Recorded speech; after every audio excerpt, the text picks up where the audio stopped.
샤랄라한 DJ 샤디와 함께하는 달콤한 시간. 노인과 바다 두 번째 이야기입니다.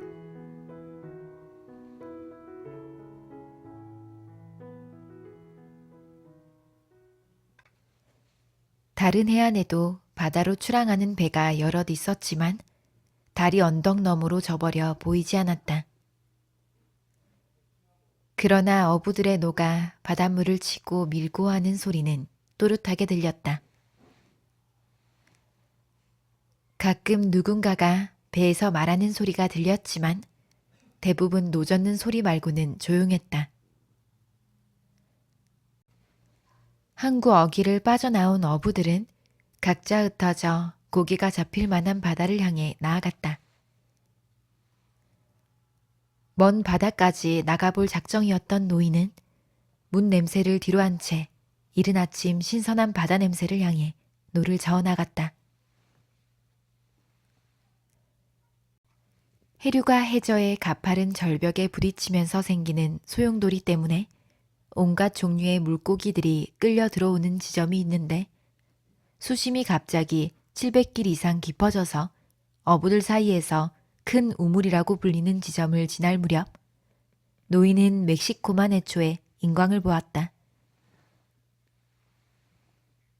수심이 가장 깊은 지점에는 새우나 미끼로 쓸만한 고기나 오징어떼 같은 것이 가끔 물살에 휘말려 들어오곤 했다. 그러다가 밤이 되면 수면 가까이로 올라와 주변을 지나가던 고기들한테 잡아먹혔다. 어두운 가운데서도 노인은 아침이 오고 있다는 것을 느낄 수 있었다. 노를 저어 가다 보니 날치가 수면 위로 치솟으며 내는 소리와 어둠 속에서 빳빳한 날개를 씩씩 치며 날아가는 소리가 들렸다.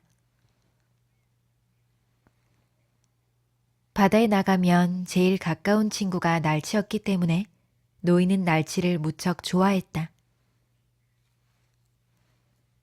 노인은 새들, 특히 늘 허탕만 치면서도 계속해서 먹이를 찾아 날아다니는 가냘픈 검은 제비 갈매기를 가장 안쓰러워했다.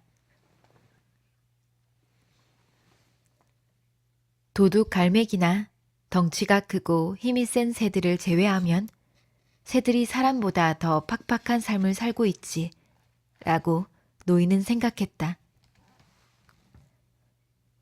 바다가 얼마나 잔인한데 제비 갈매기 같은 여리고 조그만 새들은 왜 생겨났을까? 바다는 친절하고 무척 아름다워. 하지만 바다는 무척 그리고 갑자기 잔인해질 수 있는 곳이어서 조그만 목소리를 내고 자맥질해가며 먹잇감을 찾아 날아다니는 새들은 바다에서 살기에는 너무 연약하게 창조됐지. 노인은 바다를 늘 라마르라고 생각했다. 사람들이 바다를 사랑스럽게 여길 때 부르는 스페인어다. 바다를 사랑스럽게 여기는 사람들이 가끔 바다에 대해 험한 말을 하는 경우도 있긴 했지만 그럴 때조차도 사람들은 바다가 여자인 듯이 말했다. 젊은 어부들 가운데 한때 상어 간으로 큰 돈을 벌어 산 모터보트를 타고 낚싯줄에 부표를 매달고 낚시하는 사람들은 바다를 남성으로 취급해 엘마르라고 부르기도 했다. 그들은 바다가 마치 경쟁 상대이거나 어떤 장소거나 심지어 적인 것처럼 말했다. 하지만 노인은 바다를 늘 여성으로 큰 부탁을 했을 때 그걸 들어주거나 거절하는 존재인 양 천성이 그렇기 때문에 어쩔 수 없이 사납고 모진 것을 하는 존재인 듯 여겼다. 여자처럼 바다도 달의 영향을 받고 있다고 생각했기 때문이다. 노인은 꾸준히 노를 저었지만 별로 힘들지 않았다. 간혹 해류가 소용돌이 칠 때를 제외하고는 바다 수면은 잔잔하게 제 속도를 잘 지키고 있었다. 노 젓는 수고를 3분의 1 정도 해류에 맡긴 채 항해하던 노인은 날이 밝아오기 시작할 즈음 그 시간이면 도착하고 싶었던 지점보다 훨씬 먼 곳까지 나왔다는 것을 알았다. 깊은 해구에서 일주일 동안 고생했지만 허사였지 하고 노인은 생각했다. 오늘은 다랑어와 날개 다랑어 떼가 있는 곳에서 낚시를 해봐야지. 그 가운데 큰 놈이 있을지도 모르니까. 날이 완전히 밝기 전에 노인은 벌써 밀기를 다 던져놓고 해류에 실려 떠다니고 있었다. 미끼 하나는 40길 아래로 들이웠다. 두 번째 미끼는 75길, 세 번째와 네 번째 미끼는 각각 100길과 125길, 푸른 바다 아래로 들이웠다. 꼿꼿한 낚싯바늘을 미끼용 고기 속에 단단히 밀어넣고 밖으로 튀어나온 구부정하고 뾰족한 낚싯바늘 부분에 싱싱한 정어리를 끼워 정어리 머리 부분이 아래쪽을 향하도록 매달아 놓았다. 정어리들의 양쪽 눈을 낚싯바늘로 깨어 나란히 달아놓자 휜 쇄골이에 반원형 화환을 씌운 것처럼 보였다. 큰 고기가 와서 입질할 때 어느 한 부분도 달짝지근한 냄새와 입맛을 돋우지 않을 만한 부분이 없도록 했다. 소녀는 노인에게 다랑어 중에서도 싱싱한 날개 다랑어 새끼 2마리를 주었는데 이 미끼는 제일 깊이 들이운 낚싯줄에 저울추처럼 매달아 놓았다. 그리고 나머지 2개의 낚싯줄에는 큼직한 푸른 줄무늬 정갱이와 황색 정갱이가 매달려 있었다. 이 미끼는 예전에 쓰다 남은 것이었지만 아직 상태가 좋을 뿐만 아니라 냄새를 풍기며 고기를 유혹할 만한 물 좋은 정어리로 둘러싸여 있었다. 연필만큼 굵은 낚싯줄에는 고기가 미끼를 조금만 잡아당기거나 건드리기만 해도 물속으로 곤두박질할 초록색 막대찌를 묶어두었고 2개의 40길짜리 사리를 단 낚싯줄에는 다른 낚싯줄 사리를 더 연장할 수 있도록 각각 여분을 두어 필요한 경우 물고기가 최고 300길 이상 끌고 가도 문제없게 했다. 이제 노인은 막대찌 3개가 물속에 잠긴 것을 배전 너머를 지켜보며 낚싯줄이 적당한 수심에서 아래 위로 팽팽하게 드리워질 수 있도록 살살 노를 저었다. 사위가 꽤 환해진 걸 보니 금방이라도 해가 떠오를 것 같았다. 해가 바다 위로 희미하게 떠오르자 해안 쪽에 있는 다른 고깃배들이 조류를 가로질러 물 위로 야트막하게 떠 있는 것이 보였다. 날이 점점 더 밝아오면서 눈부신 빛이 수면 위에서 반짝거렸다. 해가 완전히 수평선 위로 솟아오르자 잔잔한 해수면이 햇살에 반사되는 바람에 눈이 따가웠다. 그래서 노인은 해가 있는 쪽을 보지 않고 노를 저었다. 바닷물 속을 들여다보니 낚싯줄이 어두운 물속으로 똑바로 들이워져 있었다. 만류의 깊이에 따라 어두운 정도가 달라도 주변을 지나가는 고기가 있으면 정확한 지점에서 반드시 미끼가 고기를 기다릴 수 있도록 노인은 그 누구보다 줄이 똑바로 내려가 팽팽하게 유지되도록 했다. 다른 어부들은 해류에 낚싯줄을 맡긴 채 둥둥 떠다니도록 내버려 두었기 때문에 줄이 수심 100길 아래에 가 있다고 생각하지만 실제로는 60길밖에 안 되는 경우가 허다했다. 나는 낚싯줄을 정확하게 유지하지. 노인은 생각했다. 단지 운이 안 따라줄 뿐이야. 하지만 누가 알아. 오늘이 운이 좋은 날일지. 매일매일이 새로 시작되는 날이니까. 운은 없는 것보다 있는 게 좋지. 하지만 난 정확한 걸 원해. 운이 찾아왔을 때 운을 맞을 준비가 갖추어져 있어야 하니까. 해가 뜬 지 2시간이 지나자 동쪽을 바라보아도 더는 눈이 아프지 않았다. 시야에 들어오는 배는 단 3척뿐이었고 그나마도 멀리 해안 쪽에 낮게 떠 있었다. 평생 이른 아침 햇살 때문에 눈이 상했지 하고 노인은 생각했다. 그래도 아직 멀쩡해. 저녁 때는 해를 쳐다봐도 눈이 깜깜해지지 않거든. 저녁 햇살이 더 강한데도 말이야. 그런데 아침에는 눈이 따갑단 말이야. 바로 그때 길쭉한 검은 날개를 가진 구남새 한 마리가 저 앞쪽 하늘을 빙빙 맴돌고 있는 것이 보였다. 새는 날개를 뒤로 뻗은 채 비스듬한 자세로 급강하하더니 다시 날아올라 하늘을 빙빙 맴돌았다. 저놈이 뭘 점 찍었군. 노인이 큰 소리로 말했다. 괜히 유람하고 있는 게 아니야. 노인은 새가 빙빙 돌고 있는 곳을 향해 꾸준하게 천천히 노를 저어갔다. 서두르지 않으면서 낚싯줄이 아래 위로 팽팽한 상태를 유지하도록 했다. 다만 물살을 헤치며 약간 앞으로 나아갔기 때문에 새를 이용하지 않고 낚싯질할 때보다는 좀 더 속도를 냈다. 새는 더 높이 하늘로 날아오르더니 날갯짓을 멈춘 채 다시 그 자리를 빙빙 맴돌았다. 그러다가 갑자기 수면을 향해 급강하하자 날치 한 마리가 물 밖으로 튀어올라 수면 위를 필사적으로 나는 것이 보였다. 만색이다. 노인은 짧게 소리쳤다. 큰 만색이 떼야.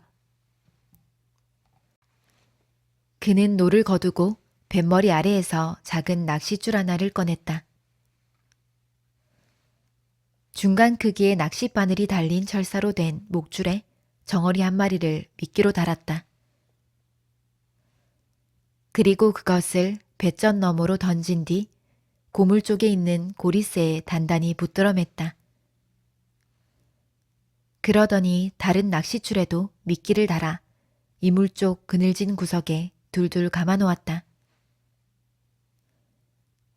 노인은 다시 노를 저으며 검은 새가 긴 날개를 펴고 수면 위를 낮게 날며 먹이를 찾고 있는 것을 지켜보았다. 노인이 지켜보는 동안 새는 다시 한번 날개를 비스듬히 한 채 수면을 향해 급강하하더니 날치를 쫓아 활개를 쳤지만 헛수고였다. 그때 큰 만세기 떼가 달아나는 날치를 뒤쫓느라 수면이 약간 불룩하게 솟아오르는 것을 볼 수 있었다. 만세기는 날치가 바다로 떨어질 때 바로 잡을 수 있도록 달아나는 날치 바로 아래에서 물살을 헤치며 속력을 내고 있었다. 대단한 만세기 떼로군 하고 노인은 생각했다. 만세기 떼가 넓게 퍼져 있었기 때문에 날치들은 죽은 목숨이나 다름없었다. 새는 날치를 잡을 가망이 전혀 없었다. 날치는 너무 크고 너무 빨라서 새의 먹잇감이 되기에는 어림도 없었기 때문이다.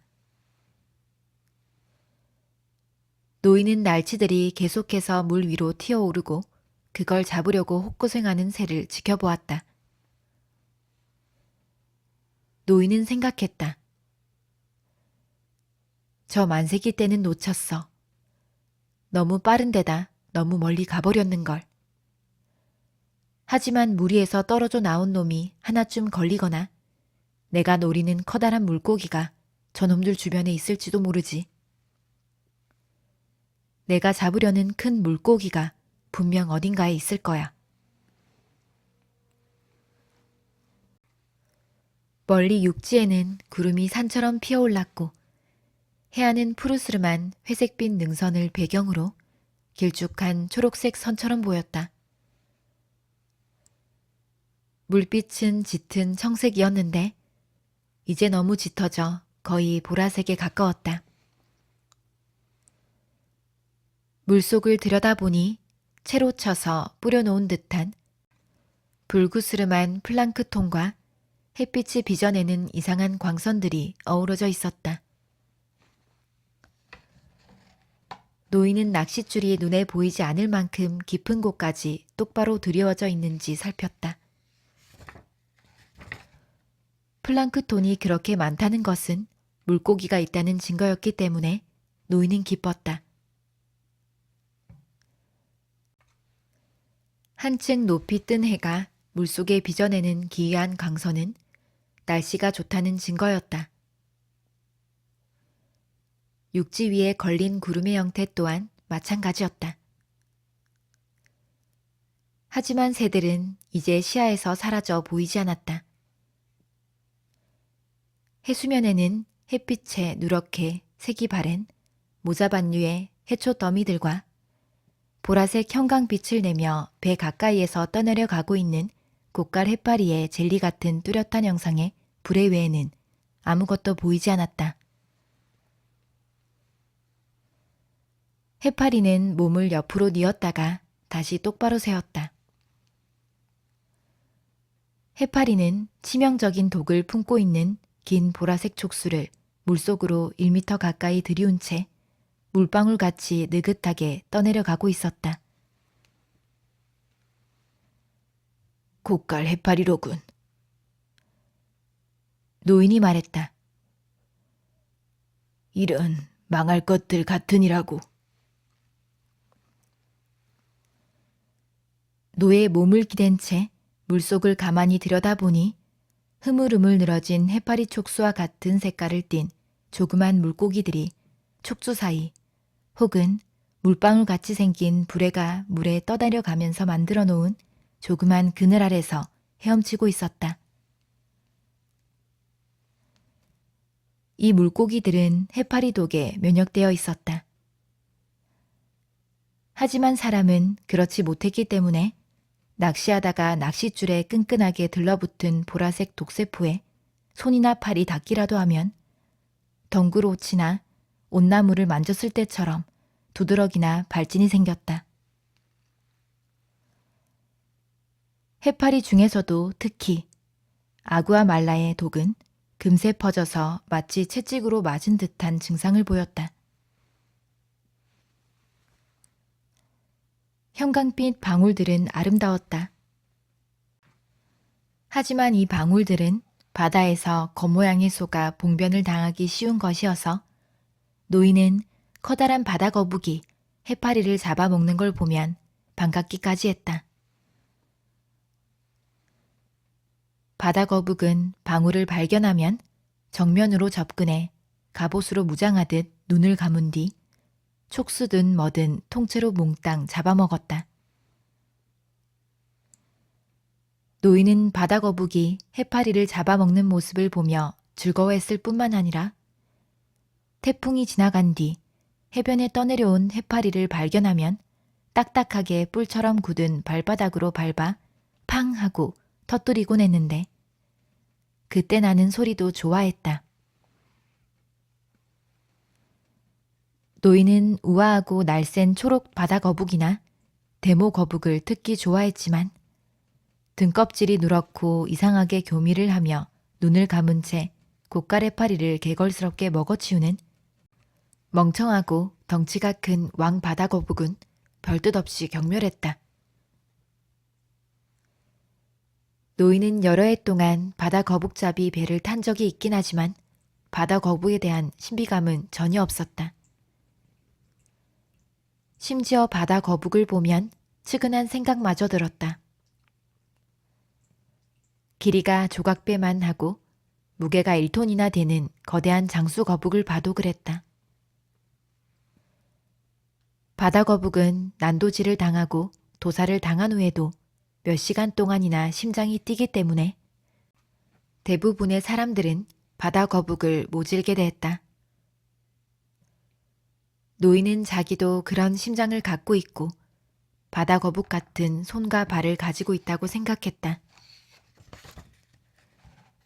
그는 힘을 기르기 위해 하얀 바다 거북 알을 먹곤 했다. 9월과 10월에 커다란 물고기를 낚을 힘을 기르기 위해 5월 한 달 내내 바다 거북 알을 먹었던 것이다.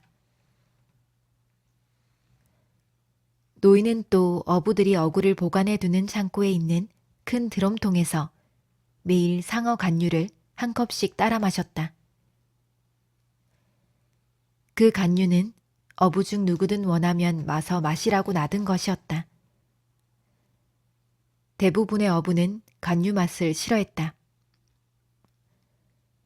그러나 제 시간에 일어나야 하는 고역에 비하면 아무것도 아닌 데다가 간류는 감기나 유행성 독감에도 좋고 눈 건강에도 좋았다. 고개를 들어 하늘을 바라보니 새가 다시 하늘을 맴돌고 있는 게 보였다. 저놈이 고기를 찾았군. 그는 큰 소리로 말했다. 아까처럼 수면 위로 날아오르는 날치도 먹잇감이 될 만한 물고기가 흩어지는 것도 보이지 않았다. 하지만 노인이 계속 지켜보고 있자니 다랑어 새끼 한 마리가 공중으로 치솟았다가 빙글 돌더니 대가리를 처박으며 물속으로 곤두박질 치는 것이 보였다. 다랑어는 햇빛을 받아 은색으로 반짝거렸고 한 놈이 물속으로 떨어지기가 무섭게 사방팔방에서 수많은 다랑어들이 해수면을 마구 휘저으며 먹이를 쫓아 연달아 껑충껑충 높이 치솟았다가 물속으로 떨어졌다. 다랑어들은 먹잇감 주변을 에워싸며 몰아가고 있었다. 저놈들이 너무 빨리만 이동하지 않는다면 내가 따라잡을 수도 있을 텐데 하고 노인은 생각하면서 물고기 떼가 일으키는 하얀 포말과 겁에 질린 채 어쩔 수 없이 해수면 위로 내몰린 먹잇감인 물고기들을 향해 새가 쏜살같이 내려와 주둥이를 처박는 모습을 지켜보았다. 새가 꽤 도움이 되는군. 노인이 말했다. 바로 그때 고리로 만들어서 밟고 있던 낚싯줄이 발밑에서 팽팽해졌다. 노를 놓고 낚싯줄을 단단히 쥔 채 끌어올리자 파르르 떨며 저항하는 다랑어의 무게가 온전히 느껴졌다. 줄을 끌어올릴수록 더 심하게 파드득거렸다. 다랑어의 푸른 잔등과 황급빛 옆구리가 보이기 시작하자 노인은 고기를 배전으로 휙 끌어올렸다. 총알 모양으로 단단하게 생긴 다랑어는 커다란 눈을 멍하게 뜬 채 날렵한 꼬리를 연속 퍼드덕거리며 배 판자 바닥 위에서 필사적으로 펄떡거렸다. 노인은 다랑어를 생각해 즉사시키려고 머리를 힘껏 내려친 뒤 그래도 펄떡거리는 다랑어를 발로 차서 고물의 구석진 곳으로 보냈다. 날개 다랑어군. 노인이 큰 소리로 말했다. 미끼로 쓰면 아주 좋겠어. 5kg 정도는 나가겠는걸. 노인은 언제부터 자기가 이렇게 큰 소리로 혼잣말을 하기 시작했는지 기억나지 않았다. 예전에는 혼자 있을 때면 노래를 부르곤 했다. 예컨대 고기잡이 돛배나 거북잡이 배에서 밤에 혼자 당직을 서며 키를 잡고 있을 때면 노래를 불렀다. 아마 혼자 있을 때 큰 소리로 중얼대기 시작한 것은 소년이 떠나고 나서부터인 것 같았다. 하지만 기억나지 않았다. 소년과 함께 고기잡이 하던 시절, 두 사람은 대개 꼭 필요한 때만 말을 했다. 두 사람은 밤이나 악천후로 인해 발이 묶였을 때 주로 이야기를 나눴다. 바다에서는 필요한 경우가 아니면 말을 하지 않는 것을 미덕으로 여겼기 때문에 노인은 항상 그것을 의식하고 또 지키려 했다.